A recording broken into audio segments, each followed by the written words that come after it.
Prions le Seigneur. Dieu Tout-Puissant, nous te remercions, nous t'exaltons et nous te bénissons. Merci Seigneur pour cette conférence mondiale des ouvriers. Merci pour les diverses grâces et toutes les bénédictions que tu déverses sur nous. Merci pour la transformation. Oui Seigneur, nous sommes rentrés dans ce camp et nous sommes venus manger à ta table. Et tu nous as donné tout ce qu'il faut. Et nous allons vers la fin. Nous prions Seigneur que maintenant tu fasses encore quelque chose de nouveau dans nos vies. Que tu nous touches. Que par ta parole Seigneur, nos vies soient encore transformées, consacrées, et qu'une flamme nouvelle, le feu d'en haut, le feu de Dieu, consume chacun de nous en ce moment. Et que désormais, chacun à toi, se laisse à toi, s'abandonne à toi pour que tu fasses de nous ce que tu aimerais qu'on soit.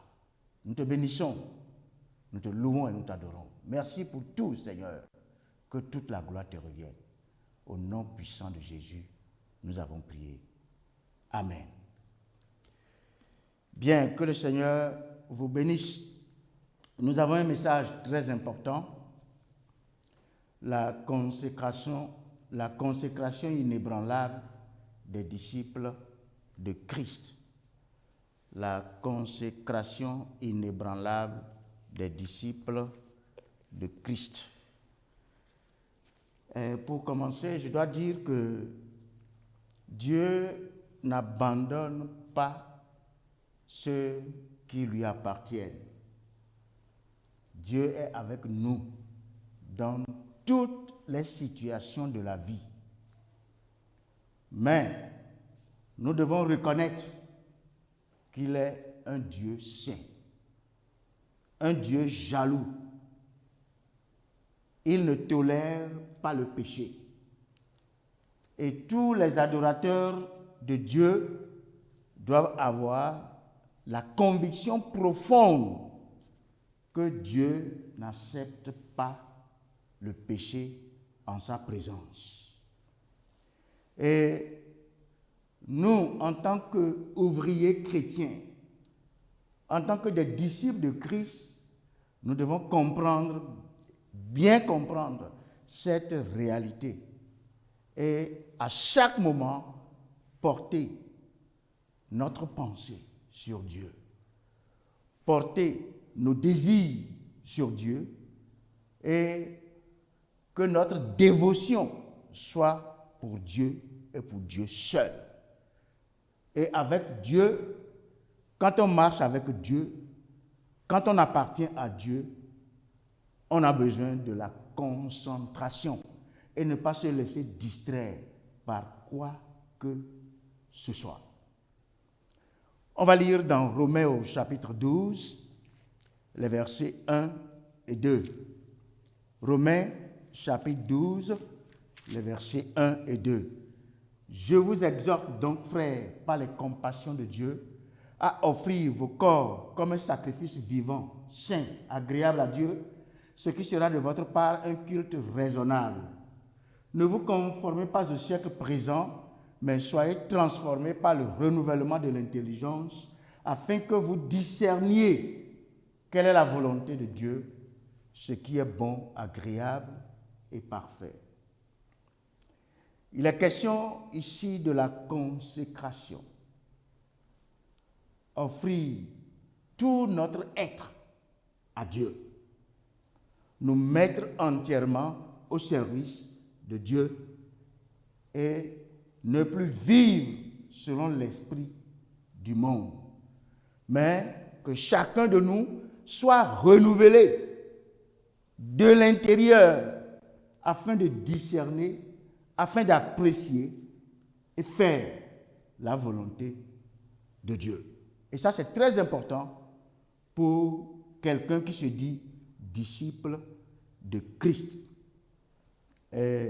Dans 2 Corinthiens, au chapitre 5, 2 Corinthiens, au chapitre 5, le verset 14 et le verset 15.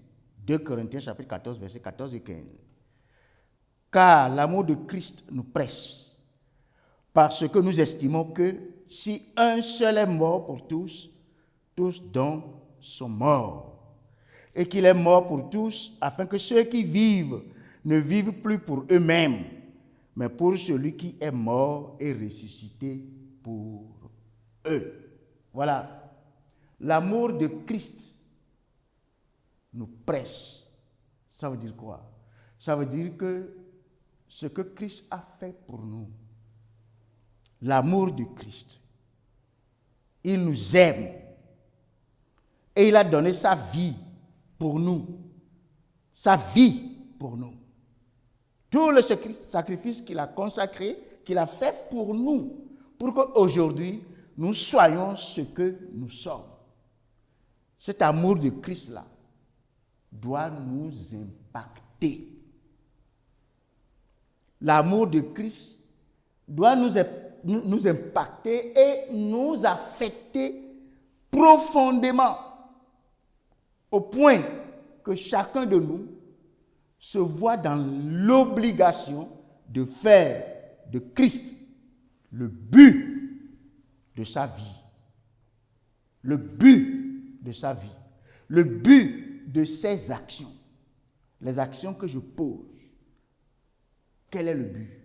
Pourquoi je pose ces actions-là? Oui, ma vie, la vie que je mène, je la vis ou bien je la mène pour qui? Christ doit être le but de ma vie et le but de mes actions. Et c'est en ce seul sens qu'on peut dire, que je peux dire que l'amour de Christ m'a impacté. L'amour de Christ a de l'influence sur moi et m'a transformé. Et donc, je vis désormais pour lui. Et ça, c'est ce que nous appelons la vie de consécration. La vie chrétienne est une vie consacrée à Christ. Dans notre message, nous verrons 3 points. 1. L'importance de la consécration des croyants. Et 2. Le constat amer du défaut de consécration. Le constat amer du défaut de consécration. Et puis 3, le retour à la vie de consécration. Le retour à la vie de consécration. Donc, point numéro 1, l'importance de la consécration des croyants. Voilà. La consécration du croyant est un sujet crucial. Nous sommes soit totalement avec Dieu, ou bien nous ne sommes pas du tout avec lui. Il n'y a pas de position intermédiaire. On ne peut pas être avec Dieu à moitié. Soit on est pour lui, on lui appartient, on est avec lui, on est de son côté, on est pour lui totalement, ou bien on n'est pas du tout pour lui. Et c'est un choix que le croyant doit faire. Je vais vous lire un passage, Psaume au chapitre 24, le verset 1. Psaume 24, le verset 1. Là, il a dit ceci. À l'Éternel, la terre et ce qu'elle renferme, le monde et ceux qui l'habitent. À l'Éternel, la terre et ce qu'elle renferme, le monde et ceux qui l'habitent. Le monde dispose de 2 catégories de personnes. Ici sur terre, il y a 2 catégories de personnes. Une catégorie qui ne tient pas compte de Dieu et de ses commandements. Et une autre catégorie qui se met à la disposition de Dieu pour lui obéir et le servir. Voilà donc les deux catégories de personnes que nous avons sur la terre. C'est-à-dire quoi? C'est-à-dire qu'il y a deux camps bien différents. Deux camps bien différents. Vous choisissez votre camp. Le chrétien choisit son camp. Le camp de la vie consacrée. Quand on est dans ce camp, il y a une seule vie qui est dédiée à Dieu, qui est donnée à Dieu, qui est soumise à Dieu. La vie consacrée.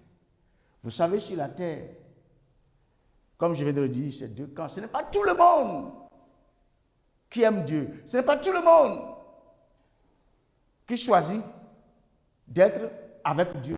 Il y a des gens, il y a une grande foule, et ce camp est très grand, où les gens ne tiennent pas du tout compte de Dieu, ils ne tiennent pas compte de la parole de Dieu, ils ne savent pas ce qu'on appelle faire la volonté de Dieu, ils vivent pour eux-mêmes. Nous ne sommes pas dans ce camp. Ça, c'est le camp du désordre. Oui, c'est le camp du laisser-aller. C'est le camp du « je fais ce que je veux ». Mais nous sommes dans le camp des enfants de Dieu, ceux qui ont consacré leur vie au Seigneur. Et quand on est dans ce camp, on doit voir l'importance de cette vie dont nous sommes en train de parler. Oui, regardez Psaume au chapitre 1. Psaume au chapitre 1.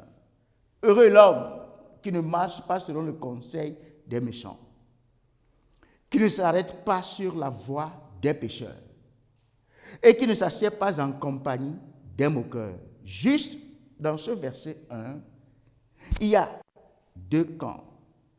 Le camp des méchants, c'est-à-dire le camp des pécheurs, c'est-à-dire le camp des moqueurs. Et il y a quelqu'un, un homme, une femme, qui prend tout son courage pour ne pas faire comme on fait dans ce camp des méchants, ce camp des pécheurs, ce camp des moqueurs. Heureux l'homme qui ne marche pas selon le conseil des méchants, qui ne s'arrête pas sur la voie des pécheurs et qui ne s'assied pas en compagnie des moqueurs. Il a choisi son camp ici, le camp de la consécration. Verset 2. Dans ce camp de la consécration, on dit « Mais qui trouve son plaisir dans la loi de l'Éternel et qui la médite jour et nuit. » Voilà. Il trouve son plaisir dans la loi de l'Éternel et il médite la loi de l'Éternel jour et nuit. Voilà notre camp. Le croyant est appelé à la consécration, c'est-à-dire à la dévotion totale à Dieu. Regardez le verset 3. D'abord, il se décide et il est heureux. C'est un homme heureux, c'est une femme heureuse, c'est un ouvrier heureux, une ouvrière heureuse, un disciple heureux. Et il ne marche pas selon le conseil des méchants. Il ne s'arrête pas sur la voie des pécheurs. Et il ne s'assied pas en compagnie des moqueurs, mais chaque nuit et jour, chaque jour et nuit, il trouve son plaisir dans la loi de l'Éternel et la médite. Et la conséquence, il est comme un arbre planté près d'un courant d'eau qui donne son fruit en sa saison. Il est fructueux et dont le feuillage ne se flétrit point. Tout ce qu'il fait, lui, réussit. C'est ça notre camp. C'est ça les disciples de Christ. C'est ça le camp des consacrés. Ceux qui sont consacrés, ceux qui appartiennent à Dieu et qui vivent pour lui. Vous savez, nous parlons de l'importance de la vie consacrée.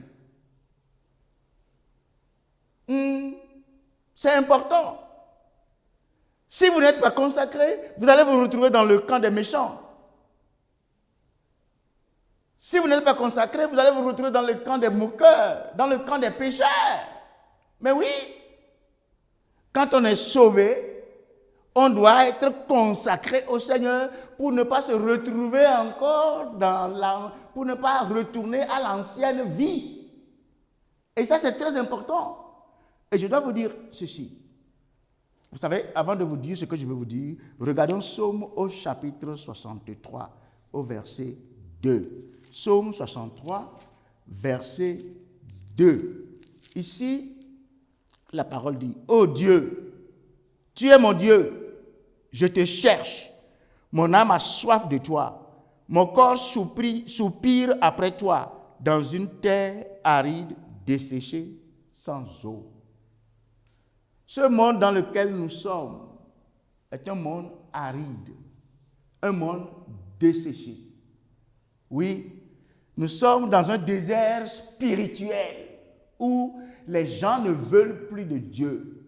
Les hommes n'aiment pas Dieu. Les hommes veulent faire ce qu'ils veulent eux-mêmes. Oui, ils ont leur propre volonté à suivre. Ils suivent leurs pensées, leurs idées, leur philosophie. Ils ne se préoccupent pas de ce que la parole de Dieu dit. Voilà. Et donc, dans ce monde, dans ce monde-là, les croyants, les disciples, eux, ils cherchent Dieu. Oh Dieu, tu es mon Dieu. Ils savent qu'il y a un Dieu. Et ils le cherchent. Je te cherche. Mon âme a soif de toi. Voilà. Dans un désert, on a besoin de Dieu. Nous avons soif de Dieu. Soif de la justice de Dieu. Mon âme a soif de toi. Mon corps soupire après toi dans une terre aride, desséchée et sans eau. Si vous n'êtes pas consacré, oui, vous allez vous retrouver dans le camp de ceux qui ne s'intéressent plus à Dieu. Voilà. Et donc, nous devons faire beaucoup attention. Et voici ce que je vais vous dire. Vous savez, Dieu, le Dieu que nous servons, le Dieu créateur, il donne des ordres. Il donne des ordres. Dieu donne des ordres. Dieu ne reçoit pas d'ordre. Et il ne fait pas de compromis. Dieu ne reçoit pas d'ordre. Et il ne fait pas de compromis. Je vous lis dans Deutéronome au chapitre 6. Deutéronome chapitre 6, le verset 5. Deutéronome 6, verset 5. Tu aimeras l'Éternel ton Dieu de tout ton cœur, de toute ton âme et de toute ta force. Tu aimeras l'Éternel ton Dieu de tout ton cœur, de toute ton âme et de toute ta force. Le Seigneur Jésus a dit dans le Nouveau Testament que c'est le plus grand commandement de Dieu. Tu aimeras l'Éternel, ton Dieu, de tout ton cœur, de toute ton âme et de toute ta force. Le plus grand commandement de Dieu. Et c'est profond. C'est vraiment profond. Le Seigneur nous dit qu'en tant que croyants, nous sommes sur la terre. Une terre où les gens ne cherchent pas Dieu. Oui, où les gens font ce qu'ils veulent. Et Dieu dit, dans cette situation, ceux qui lui appartiennent doivent l'aimer de tout cœur et avec toute leur âme et toute leur force. Est-ce que c'est possible? Dieu ne dit pas des choses que si on ne peut pas faire des choses qu'on ne peut pas faire, Dieu ne nous les demande pas. Il sait que c'est possible. Et je dois vous dire ici, c'est un voyage. c'est un voyage. Le Seigneur veut faire avec toi un voyage. Le Seigneur veut te faire voyager ensemble avec lui pour te conduire à un niveau spirituel plus élevé, très élevé dans ta relation avec Dieu. Nous sommes les disciples du Seigneur. On ne doit pas être là au sol en train de gratter la terre comme des poussins. Nous sommes des aigles. On doit voler et surmonter les montagnes. Voilà. Dieu veut que ensemble nous voyageons avec lui. Vous savez, c'est le niveau aimer l'Éternel de tout son cœur, de toute son âme et de toute sa force. C'est avec le cœur que nous rentrons en contact avec Dieu. Le cœur, la partie essentielle, le tréfonds de l'être humain. Oui, je ne parle pas du cœur biologique, hein? Je ne parle pas de nos 2 ventricules et de nos 2 oreillettes. Je ne parle pas du cœur biologique, non. Le cœur de l'homme, le centre même de la vie de l'homme. Et c'est avec donc le cœur que nous rentrons en contact avec Dieu. Et voilà, tu aimeras l'Éternel ton Dieu de tout ton cœur, de toute ton âme, l'âme, et le souffle de vie en nous. Quand ce souffle nous quitte, c'est fini, on meurt. Quand l'âme quitte, le corps devient inerte. Oui, tu aimeras l'Éternel ton Dieu de toute ton âme, c'est-à-dire toute notre personnalité. Toute notre personnalité. Cette personnalité qui prend conscience de Dieu. Voilà. Qui parle de la volonté, de la conscience, de l'intelligence. Tout notre être, notre âme, nous aimons le Seigneur. Et avec toute notre force, l'énergie que produit notre âme, de façon qu'on nous voit agir de l'extérieur.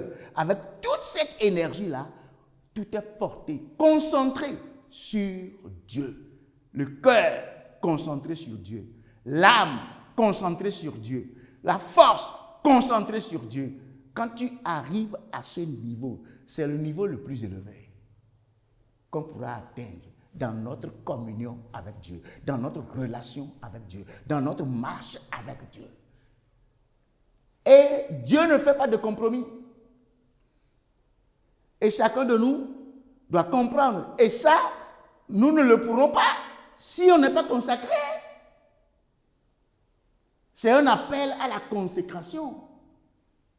Ouais, un homme ou une femme qui aime Dieu de tout son cœur, de toute son âme, de toute sa force. Alléluia. Vous savez, nous sommes redevables à Dieu. Et par conséquent, nous devons tout lui donner. Nous devons tout donner à Dieu en retour. Donner notre cœur. Tu donnes ton cœur à qui? Tu donnes ton cœur à qui? Donner notre cœur à Dieu entièrement. Toute notre âme au Seigneur.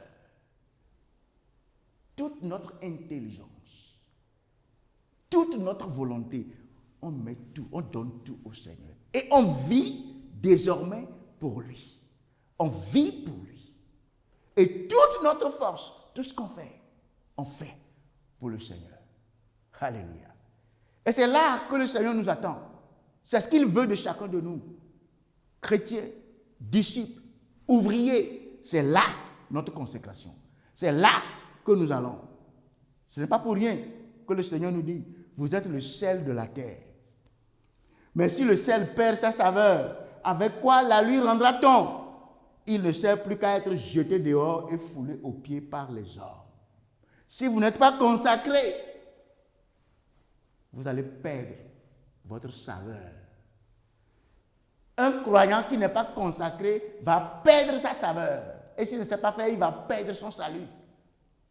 Perdre sa vie de sainteté. Il va tout perdre si tu n'es pas consacré.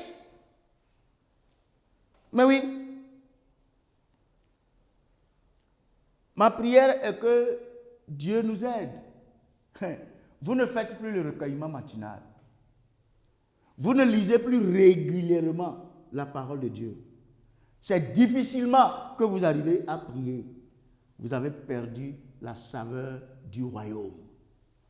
Regardez Matthieu chapitre 5, verset 3 jusqu'au verset 12. Matthieu chapitre 5, verset 3 jusqu'au verset 12. Ça, je lis rapidement. Il a dit, « Heureux les pauvres en esprit, car le royaume des cieux est à eux. Heureux les affligés, car ils seront consolés. Heureux les débonnaires, c'est-à-dire les doux, car ils hériteront la terre. Heureux ceux qui ont faim et soif de la justice, car ils seront rassasiés. Heureux les miséricordieux, car ils obtiendront miséricorde. Heureux ceux qui ont le cœur pur, car ils verront Dieu. Heureux ceux qui procurent la paix, car ils seront appelés fils de Dieu. Heureux ceux qui sont persécutés pour la justice, car le royaume des cieux est à eux. Heureux serez-vous lorsqu'on vous outragera, qu'on vous persécutera et qu'on dira faussement de vous toutes sortes de mal à cause de moi. Réjouissez-vous et soyez dans l'allégresse parce que votre récompense sera grande dans les cieux. Car c'est ainsi qu'on a persécuté les prophètes qui ont été avant vous. Tout ce que je viens de lire là, vous savez ça? C'est ça qui fait la saveur du chrétien. C'est après avoir dit tout ceci, après avoir prononcé toutes ces béatitudes, que le Seigneur Jésus dit, vous êtes le sel de la terre. Vous êtes la lumière du monde. C'est tout ce contenu-là, heureux là. Les pauvres en esprit, est-ce que tu es pauvre en esprit?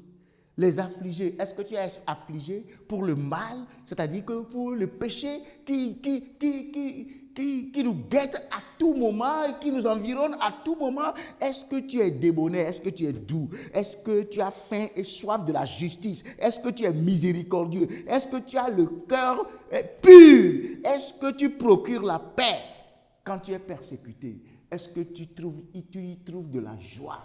Et tu trouves de la joie, réjouissez-vous, parce que c'est ce qu'on a fait avec les premiers prophètes. C'est ça, la vie du royaume. C'est ça, la saveur du royaume. Et c'est ça qui fait que nous sommes lumière. Vous n'avez pas cette vie, vous n'êtes pas lumière. Vous n'avez pas cette vie, vous n'avez aucune saveur. C'est clair. Et si vous n'êtes pas consacré, vous n'aurez pas ça. Si vous n'êtes pas consacré, vous n'aurez pas ceci. Les béatitudes, c'est pour les consacrés. C'est pour ceux qui se sont vendus à Dieu et qui vivent la vie du royaume. Ça, c'est la vie du royaume. Mais ça, ce n'est pas la vie du monde. Ça, ce n'est pas la vie qu'on mène sur la terre, ça. Ça, ce n'est pas cette vie-là qu'on mène sur la terre. Et voilà, c'est la vie du royaume. Et nous appartenons au royaume. Et comme nous sommes sur la terre, nous avons cette saveur du royaume. Nous avons cette lumière du royaume. Parce que nous sommes les consacrés. Nous vivons pour lui. Nous ne vivons pas pour le monde. Si on n'est pas consacré, on n'aura pas tout ça. C'est ça le danger. C'est pourquoi la consécration est très, très importante. C'est une décision que chacun prend. Voilà. Ma prière est que le Seigneur nous aide. Nous allons aborder le point numéro 2. Le constat amer du défaut de consécration. Bien. Vous savez, la qualité de croyant que nous avons aujourd'hui pose vraiment problème. La qualité de croyant que nous avons aujourd'hui fait problème. Dans 2 Timothée au chapitre 2, les versets 20 et 21. 2 Timothée chapitre 2, 20 et 21. Dans une grande maison, il n'y a pas seulement des vases d'or et d'argent, mais il y en a aussi de bois et de terre. Les uns sont des vases d'honneur et les autres sont d'un usage vil. Si donc quelqu'un se conserve pur en s'abstenant de ces choses, il sera un vase d'honneur, sanctifié, utile à son maître, propre à toute bonne œuvre. Voilà la qualité de croyant que nous avons aujourd'hui. Vous savez, dans une maison, il y a beaucoup de mobilier, différentes sortes de mobilier dans une maison. Et vous savez, ici précisément, chacun de nous dans la maison de Dieu est un vase. Tu es un vase dans la maison de Dieu. Et chacun de nous est un vase. Mais c'est la qualité du vase qui compte. C'est la qualité du vase qui compte. Es-tu un vase en bois? Est-ce que tu es un vase en bois? Est-ce que tu es un vase de terre? Un vase de terre? Ou bien tu es un vase d'or ou d'argent? Quel genre de vase, quelle qualité de vase tu représentes dans la maison de Dieu? C'est ça la grande question. Et sans la consécration, ne me dis pas que tu es un vase d'or ou un vase d'argent. Sans la consécration, tu ne peux pas me dire, toi qui n'es pas consacré, tu ne peux pas me dire que tu es un vase d'or, que tu es un vase d'argent. Quel vase es-tu? De terre ou de bois?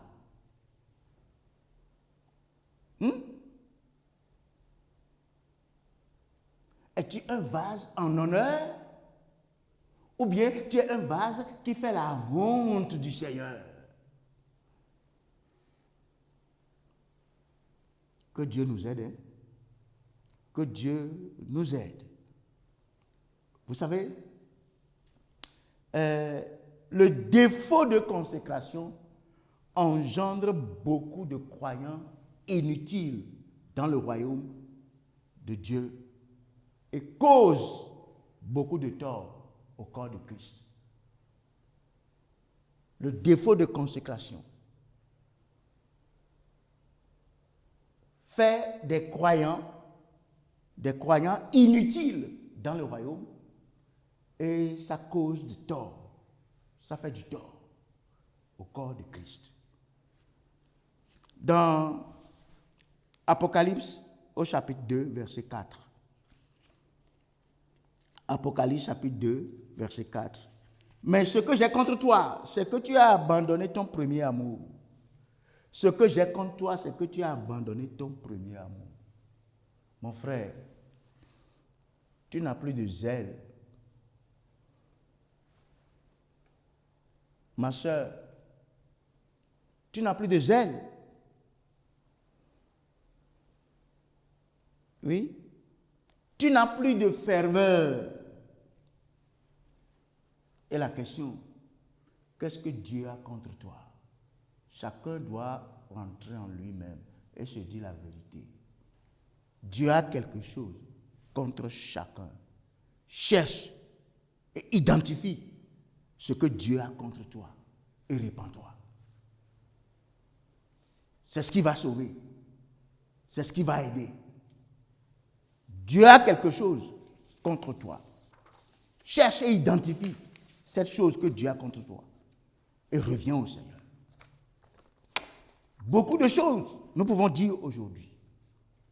Aujourd'hui, dans le corps de Christ, dans l'Église, parmi les disciples que nous sommes, dans les rangs des ouvriers que nous sommes, le refroidissement spirituel, la rétrogradation, la mondanité, les accusations par-ci par-là, la fausseté qui a pris le dessus. Le refroidissement spirituel. Apocalypse au chapitre 3, versets 15 et 16. Apocalypse 3, 15 et 16. Je connais tes œuvres. Je sais que tu n'es ni froid ni bouillant. Puisses-tu être froid ou bouillant, ainsi parce que tu es tiède et que tu n'es ni froid ni bouillant, je te vomirai de ma bouche. Voilà le constat amer du défaut de consécration. C'est un constat amer. Et voilà ce que Dieu dit. Je connais tes œuvres. Tu n'es ni froid ni bouillant. Et parce que tu es tiède et que tu n'es ni froid ni bouillant, je te vomirai de ma bouche. Le Seigneur a déjà vomi plusieurs. Mais je prie que nous qui sommes ici là, qu'on revienne. Et on doit revenir. On doit revenir. Vous êtes tiède. Vous êtes froid. Vous n'avez pas la chaleur spirituelle. Vous êtes devenu timide par rapport aux choses de Dieu. Comment on appelle ça? C'est le manque de consécration qui cause tout ça. C'est le défaut de consécration qui cause tout ça. Et c'est un constat amer. La rétrogradation. Matthieu, chapitre 25. Matthieu, au chapitre 25, versets 3 et 4. Les folles, en prenant leurs lampes, ne prirent point d'huile avec elles. Mais les sages prirent avec leurs lampes de l'huile dans des vases. Combien parmi nous ont encore de l'huile dans leurs lampes? Combien parmi nous, ouvriers, ont encore de l'huile dans leurs lampes?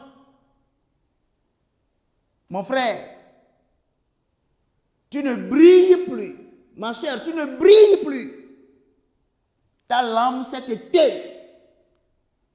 Et tu n'as plus de l'huile dans ta lampe.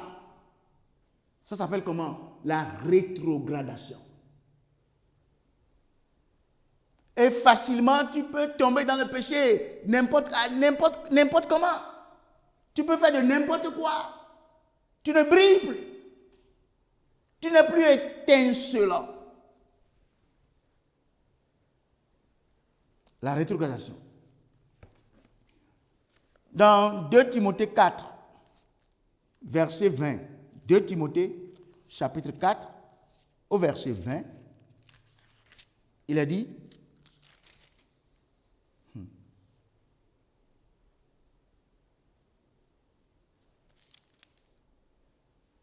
2 Timothée 4,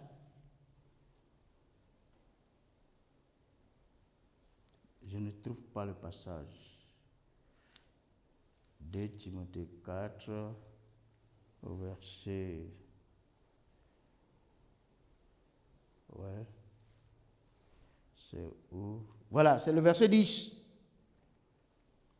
2 Timothée 4, verset 10. Car Démas m'a abandonné pour l'amour, par amour pour le siècle présent. Car Démas m'a abandonné par amour pour le siècle présent, la mondanité. Je ne parle pas de l'habillement, je ne parle pas de ça, non. Je parle du comportement. Je parle de la vie. Je parle du dedans. Je parle des désirs. Je parle des points de vue que nous avons aujourd'hui, que plusieurs ont aujourd'hui. Les gens ont vendu la vérité pour des choses qui n'ont pas de sens. La mondanité. Aujourd'hui, les chrétiens pensent comme les gens du monde pensent. Les chrétiens font les choses comme les gens du monde font les choses. Démas m'a abandonné par amour pour le siècle présent. La mondanité. Qu'est-ce qui cause ça? Le défaut de consécration. C'est ça qui cause ça. N'aimez pas le monde, ni les choses qui sont dans le monde.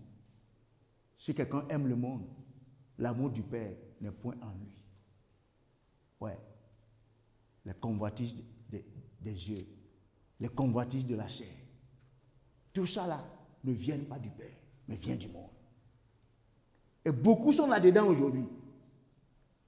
Que Dieu nous aide pour que chacun se ressaisisse. Aujourd'hui, c'est des faussetés. Je vais vous lire dans Matthieu chapitre 24, les versets 11 et 12. Matthieu au chapitre 24, verset 11 et verset 12. Plusieurs faux prophètes s'élèveront et ils séduiront beaucoup de gens. Et parce que l'iniquité se sera accrue, la charité du plus grand nombre se refroidira. Aujourd'hui, plusieurs faux prophètes sont entrés dans le monde.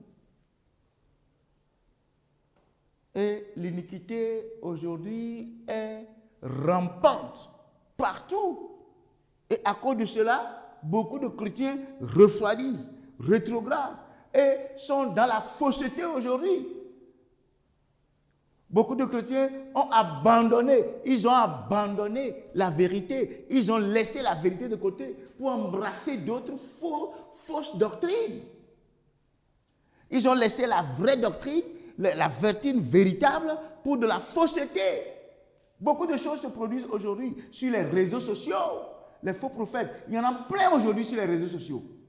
Et beaucoup de frères et sœurs ont perdu la consécration à cause des réseaux sociaux. Combien de temps vous passez sur les réseaux sociaux? Et qu'est-ce que vous regardez sur les réseaux sociaux? C'est vrai, il y a de bonnes choses sur les réseaux sociaux. Il y a beaucoup de bonnes choses sur les réseaux sociaux. Et aujourd'hui, l'Église fait beaucoup de choses sur les réseaux sociaux. Mais il y a beaucoup de mauvaises choses sur les réseaux sociaux. Et vous devez vous discipliner. Et si vous n'êtes pas consacré pour vivre pour Dieu et pour Dieu seul, et vivre dans la sainteté, dans la justice, dans la droiture, dans la pureté, si vous n'êtes pas consacré à cette fin-là, vous allez dévier. Vous allez dévier.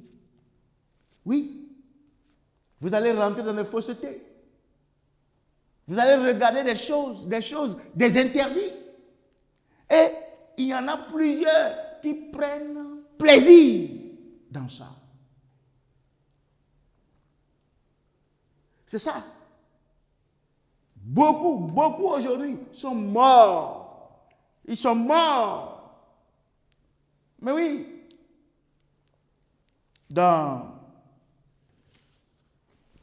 Lisons dans... Où est-ce qu'on va lire?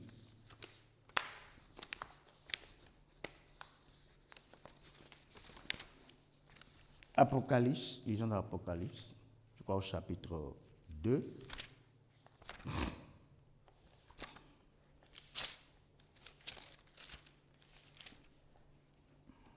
Apocalypse, lisons au chapitre 2.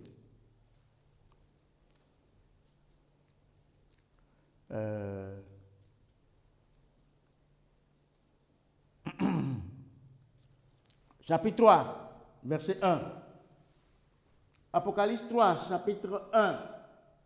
Apocalypse chapitre 3, verset 1.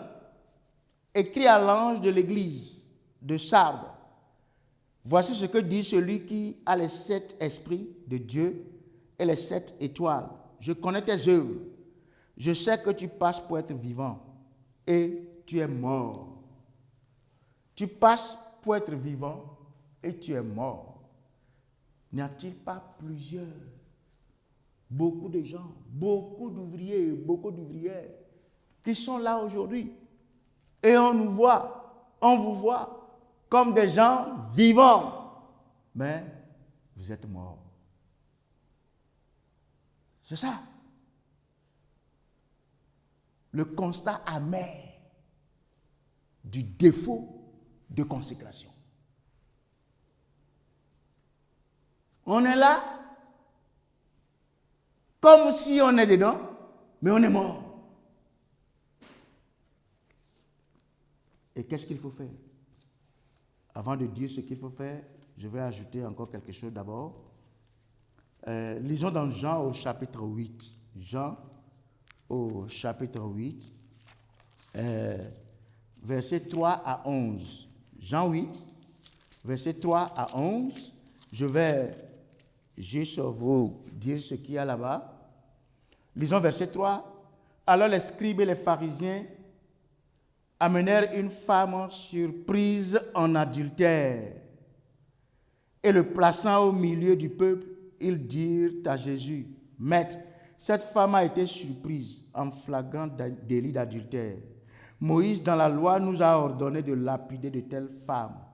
Toi donc, que dis-tu » Nous remercions Dieu pour le Seigneur Jésus. On remercie Dieu pour le Seigneur Jésus. Voilà.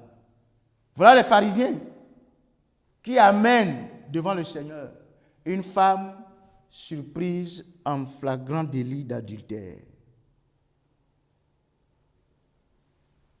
Et ils sont prêts à le lapider.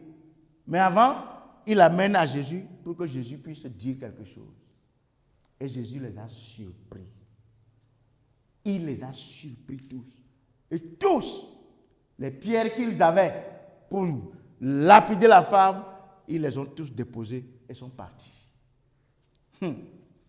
Regardez ce que Jésus dit à la femme. Verset 10.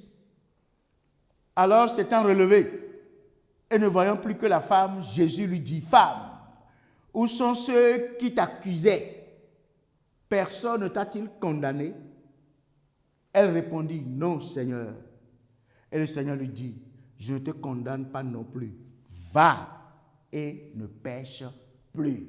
Va et ne pêche plus. » Voilà. Qu'est-ce que je trouve là? Les accusations. Quand on n'est pas consacré, le défaut de consécration amène les accusations. Oui, ça suscite les accusations. Écoutez, nous sommes là. Vous savez, quelqu'un, on ne sait pas ce qui lui est arrivé. Et vous avez appris qu'il est tombé dans le péché. Et lui aussi là, il sait que vous avez appris.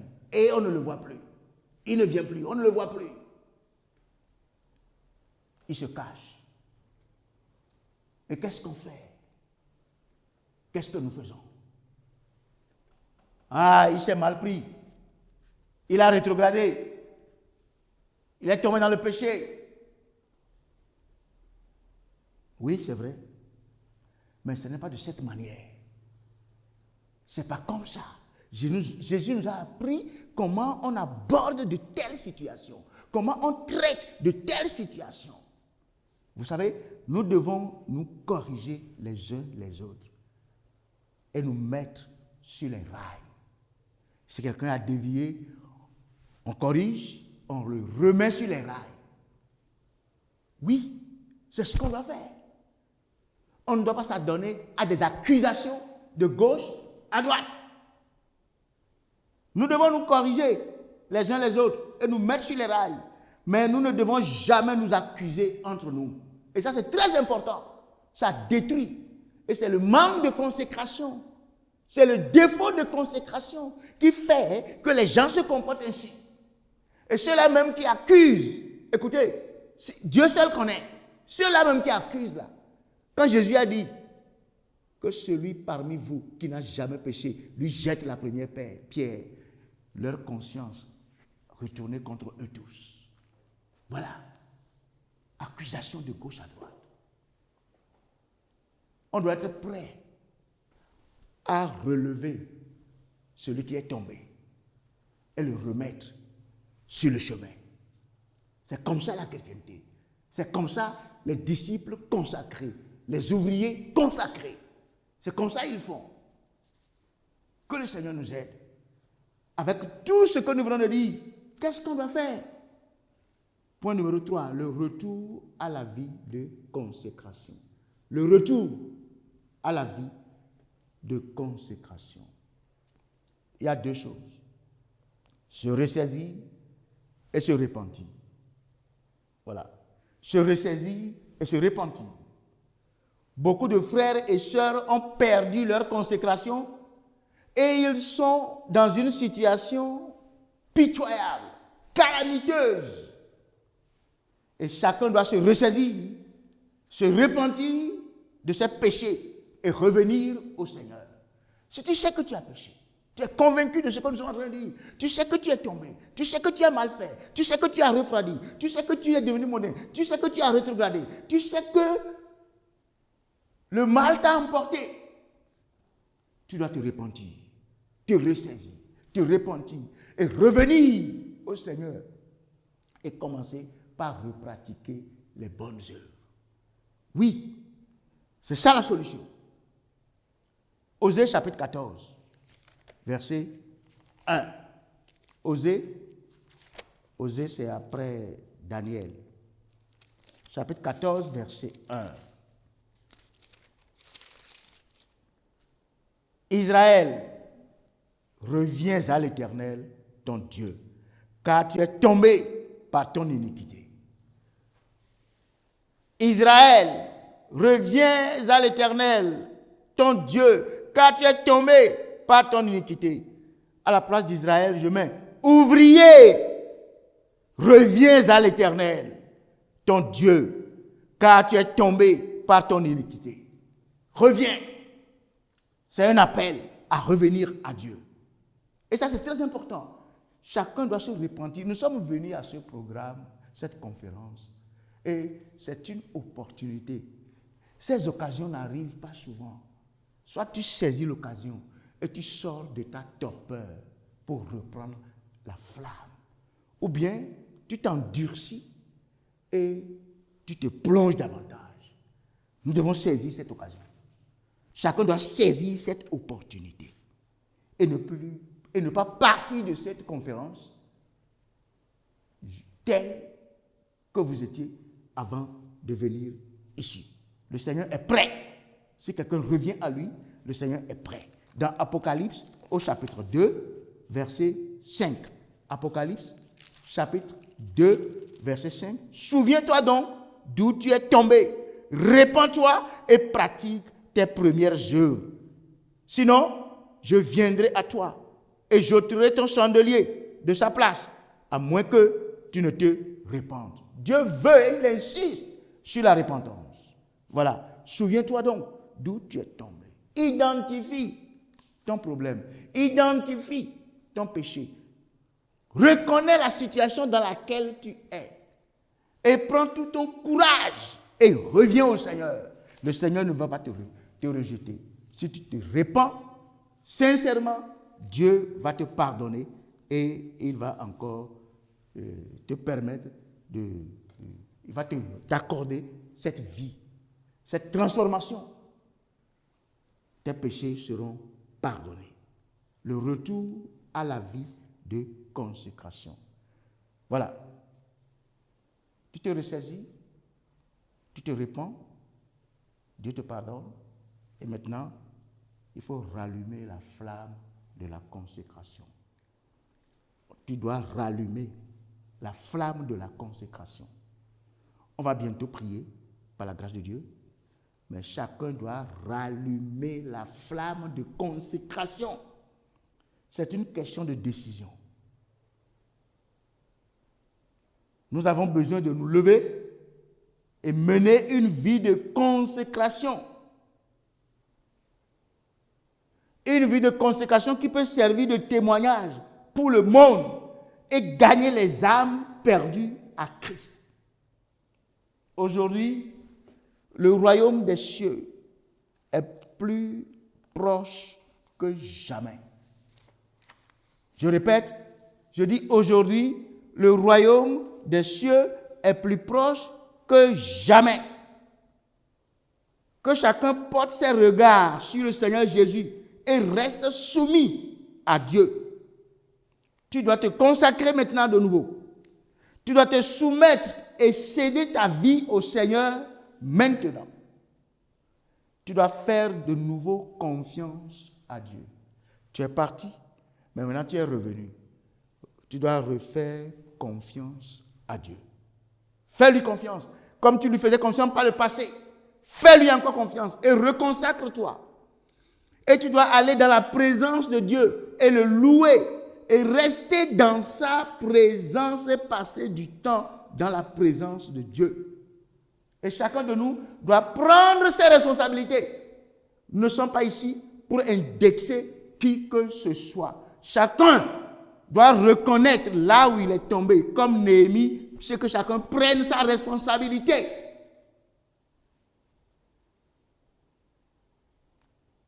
Nous devons redevenir, ou bien devenir de nouveau les mains et les pieds du Seigneur. Voilà, à partir de maintenant, on va gagner les âmes. On va gagner les âmes. Et avant qu'on ne finisse, je vais lire un dernier passage. Osée, chapitre 10. Osée, au chapitre 10, verset 12.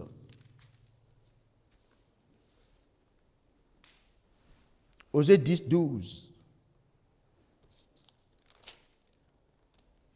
Semez selon la justice, moissonnez selon la miséricorde, défrichez-vous un champ nouveau.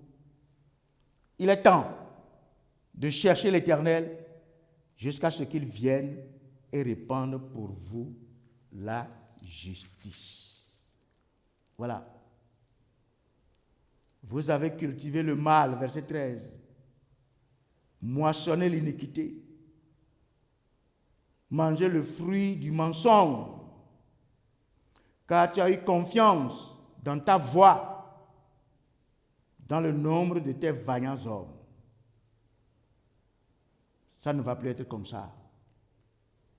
On ne va plus cultiver le mal. Oui, on ne va plus avoir confiance en soi-même. Regardons au Seigneur.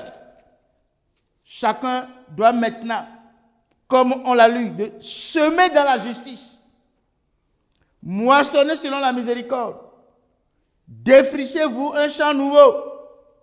Il est temps de chercher l'Éternel jusqu'à ce qu'il vienne et répande pour vous la justice. Oui, tu dois attraper le Seigneur. Tu dois faire quoi? Tu dois attraper le Seigneur et prier et ouvrir ton cœur. Prier jusqu'à ce que le Seigneur te touche. Prier jusqu'à ce que tu sois relevé. Prier jusqu'à ce que tu sois restauré. Prier jusqu'à ce que le Seigneur te pardonne. Prier jusqu'à ce que le Seigneur rallume encore la flamme au-dedans de toi. Oui, c'est ce qu'il y a lieu de faire maintenant. Chacun va se tenir debout. Et je vais demander au modérateur de prendre maintenant la relève et de conduire la prière maintenant pendant 15 minutes. Pendant 15 minutes. Et que chacun prie sérieusement. Que chacun ouvre son cœur à Dieu. Que chacun ouvre. Dieu est ici dans le camp avec nous. Et c'est pour nous restaurer qu'il a organisé cette conférence.